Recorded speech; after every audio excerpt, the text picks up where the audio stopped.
მოგესალმებით, მე ვარ კატერინა და თქვენ მოხვდით ჩემს არხზე, სადაც გაიგებთ ბევრ საინტერესო ინფორმაციას ხელნაკეთი ჩანთების შესახებ. გასულ ვიდეოებში უკვე ვისაუბრე რა უნდა იცოდეს დამწყებმა შეცდომებზე და ასევე ვისაუბრე მასალებზე. განვიხილე რა ტიპის მასალები არსებობს ქართულ ბაზარზე. დღეს კი განვიხილოთ როგორ უნდა შევარჩიოთ მასალები, რომ კარგი ხარისხის ჩანთა გამოგვივიდეს. მაღალი ხარისხის ჩანთის დამზადებისას მაღალი ხარისხის მასალა აუცილებელია. ამიტომ მოდით დღეს განვიხილოთ როგორ უნდა ავარჩიოთ მაღალი ხარისხის მასალა. ბაზარზე სხვადასხვა ტიპის მასალები არსებობს და მაღაზიებს ისინი ხან ჩინეთიდან, ზოგიერთს კი თურქეთიდანაც შემოაქვთ. განსხვავდება მათი ხარისხიც. თურქეთიდან შემოტანილი მასალები, განსაკუთრებით კი მარგალიტები, საკმაოდ კარგი ხარისხით გამოირჩევა და მე მქონდა ამის გამოცდილებაც. ახლა მე თქვენ გაჩვენებთ რა განსხვავება შეიძლება იყოს მარგალიტის მასალებს შორის, როგორი ჭრა შეიძლება ჰქონდეთ, ასევე გესაუბრებით ფურნიტურებზე, რატომ ვიყენებ ვერცხლის ფერს და რატომ არ ვიყენებ ოქროსფერ ფურნიტურას. ხარისხიანი მასალის შერჩევისას არსებობს რამდენიმე ფაქტორი.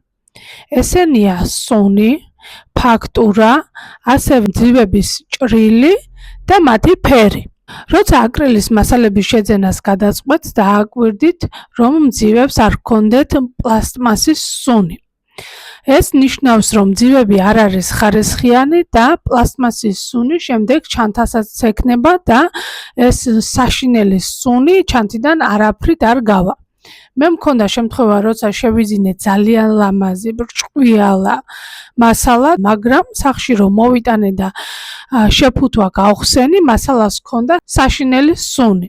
ვერც რამდენჯერმე გარეცხვით, გაშრობით და ასე შემდეგ ეს სუნი ვერ გავუყვანე და მომიწია მასალის გადაყრა. ამიტომ თქვენც რომ მასალის გადაყრა არ მოგიწიოთ და ხარისხიანი მასალა შეიძინოთ, აუცილებლად გაითვალისწინეთ, რომ მასალას სუნი არ უნდა ჰქონდეს. შემდეგი საკითხი არის ფერი. როცა ბროლის მასალას ხელს მოჰკიდებთ, ბროლის მასალა თუ კარგი ხარისხია, მას ფერი არ უნდა გადაასდიოდეს, მაგრამ თუ ის შეღებილია, ხელზე აუცილებლად დაგრჩებათ მასალის ფერი.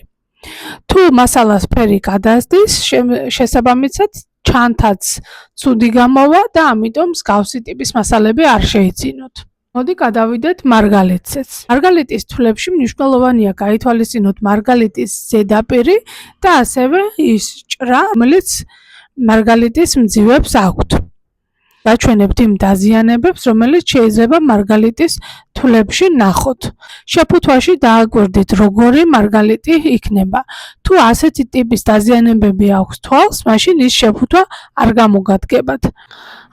ამ მარგალიტის თვლებს კი კარგი ხვრელი აქვს და შესაბამისად ქსოვისას ეს მარგალიტები კარგად მოექსოვება, კარგი ჩანთა გამოვა და ხარისხიანი ნამუშევარი გამოგივათ. მოდით ვისაუბროთ ფურნიტურაზეც. ხშირად მწერენ ოქროსფერი ფურნიტურით ჩანთის დამზადებაზე, მაგრამ ვისაც კი მოუწერია, ყოველთვის მithქვამს უარი, რადგან ჩემს გამოცდილებაში ვერცხლისფერი ფურნიტურა არ დაზიანებულა. არც ჯაჭვი და არც ჩანთის კარკასი. და მე თქვენ გაჩვენებთ ახლა ერთ-ერთ ნიმუშს. რატომ არ უყიდულობ ოქროსფერ ფურნიტურას? თქვენ ხედავთ ოქროსფერ რგოლებს, რომელიც დაზიანებულია და ეს ოქროსფერი რგოლები საერთოდ არ გამომიყენებია. მაგრამ არის ასევე ვერცხლისფერი ფურნიტურა, რომელსაც არც ფერი გადაასდის და ასე კარგად ინახება. მსგავსი შემთხვევა მაქვს მაგნიტებზეც. როცა ოქროსფერი დეტალებით ჩანთას ამზადებთ, შესაბამისად უნდა გამოიყენოთ ოქროსფერი მაგნიტიც. ახლა გაჩვენებთ, როგორ შეიძლება დროთა განმავლობაში გადაუვიდეს ფერი ოქროსფერ მაგნიტს და როგორ გამოიყურება ვერცხლისფერი მაგნიტიც. ეს რჩევები, რომელსაც მე თქვენ ჩემს ვიდეოებში გაძლევთ, გამოცდილების შედეგად დამიგროვ და ვფიქრობ თითოეულ თქვენგანს გამოგადგებათ.